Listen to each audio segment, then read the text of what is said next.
Magandang araw po mga boxing fans natin dyan. Kumusta po? Boxing update po tayo.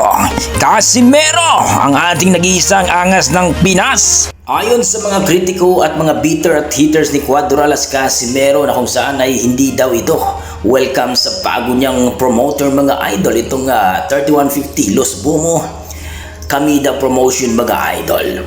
Para bang itong mga basher na ito o mga kritiko na kung saan ay para bang ayaw nila na mapalaban si Cuadralas Casimero. Hindi sila natutuwa na nagkaroon na ng bagong promoter si Casimero.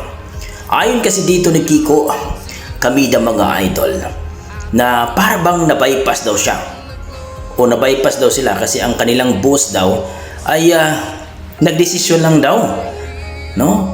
Nang walang pahintulot sa kanila. Ang bad boy na si Cuadralas Casimero ay pumirma na daw ng kontrata